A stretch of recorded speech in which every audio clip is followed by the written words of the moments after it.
करते हैं। 9वां अध्याय।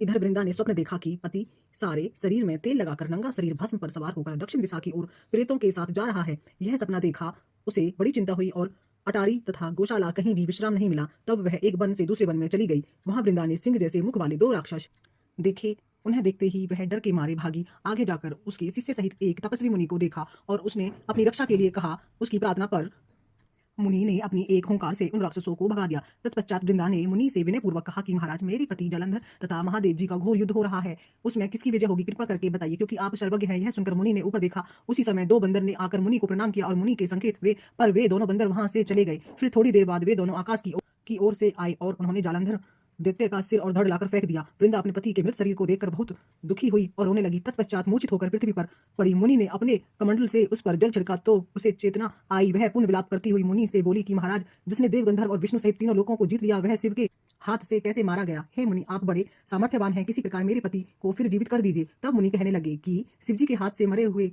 को कौन जीवित कर सकता है, परंतु फिर भी तुम कृपा करके हम इसको जीवित कर देते हैं। ऐसा कहकर मुनि अंतर ध्यान हो गए और जालंधर जीवित होकर वृंदा के साथ प्रेम लाभ करता हुआ आलिंगन वृद्ध हो गया। वृंदा भी अपने पति के वेश में विष्णु के साथ उस वन में रमन करती रही, परंतु एक दिन मैथुन के पश्चात अपने पति के वेश में विष्णु को देखकर वह अत्यंत क्रोधित हुई और श्राप देती हुई बोली कि तुमने मेरा पति व्रत नष्ट धर्म नष्ट कर दिया है, इसलिए मैं तुमको श्राप देती हूँ। निश्चय ही वह कपट मुनि तुम ही थे और तुमने जो 2 राक्षस कपट के बनाए थे, वही कालांतर में तुम्हारी स्त्री का हरण करेंगे और जो तुम्हारा शिष्य था वह बंदर रूप में धारण कर तुम्हारी सहायता करेगा। फिर वहां कि तुम शिला पत्थर हो जाओगे। नारद जी कहने लगे कि हे राजा पृथु, भगवान कृष्ण और देवताओं तथा अपने भक्तों के कार्य के लिए पतिव्रता व्रत का यद्यपि शील हर लिया, परंतु वे मन ही मन अत्यंत दुखी हुए और बोले कि हे वृंदे, मैंने तुम्हारे श्राप को ग्रहण किया है। अंत में अवश्य शिला रूप में हो जाऊंगा, परंतु तुम भी वृक्ष रूप में होकर मुझको मिलोगी। उसी समय वृंदा अपने पति के चरणों का ध्यान करके विष्णु के मना करने पर भी अग्नि में प्रवेश कर गई। नारद जी कहते हैं कि हे राजा पृथु, इधर शिवजी बड़े महाभयंकर वेग से राक्षसों को मारने लगे। शिवजी की इस तक्षणवान वर्षा के आगे शंभु निशंभ भी न ठहर सके।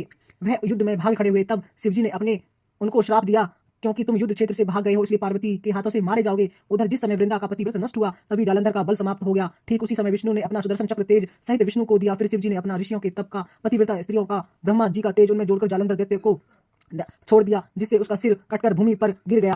सिर और धड़ को अलग होते ही जालंधर का तेज उसके शरीर से निकल श्री शिवजी तथा विष्णु वृंदा का तेज श्री पार्वती में समा गया। उधर विष्णु वृंदा की चिंता में लौटने लगे। तब सब देवताओं ने शिवजी की स्तुति की और कहा कि महाराज, जालंधर को मारकर आपने देवताओं पर बड़ा उपकार किया है, परंतु कि ये महान अनर्थ हो रहा है, कृपया करके उसका भी उपाय कीजिए। भगवान विष्णु वृंदा के पतिव्रता धर्म से मोहित होकर लगातार उसकी चिंता भस्म पर लौट रही है और विष्णु प्रकार का विश्राम नहीं कर रहे हैं। तब शिवजी ने कहा कि हे देवताओं, तब सब भगवान की योग माया की शरण में जाओ, वहीं सब संकट हरेगी। तब सब देवता योग माया की शरण में जाकर उनकी स्तुति करते हुए बोले कि तुम्हारी माया ब्रह्मादि देवता भी नहीं जान सकते। उस देवी से हमारा नमस्कार है, जिसके भक्तगण अनादर मोह को प्राप्त नहीं होते, ऐसी मूल प्रकृति को हमारा नमस्कार है। उस समय देवताओं ने एक तेज देखा और आकाशवाणी सुनी कि गौरी, लक्ष्मी और सरस्वती रजोगुण, सतोगुण और तमोगुण रूप में मैं ही हूँ, वहीं तीनों तुम्हारा कार्य सिद्ध करेगी। उन देवियों की तुम आराधना करो। फिर उन 3 देवियों ने प्रकट होकर 3 बीज दिए और कहा कि इन तीनों बीजों को जहां पर विष्णु में जाकर बो दो और अपना कार्य सिद्ध करो। देवताओं ने तीनों बीजों को जाकर जहां पर वृंदा की चिता पर भगवान विष्णु लौट रहे थे जाकर बो दिए।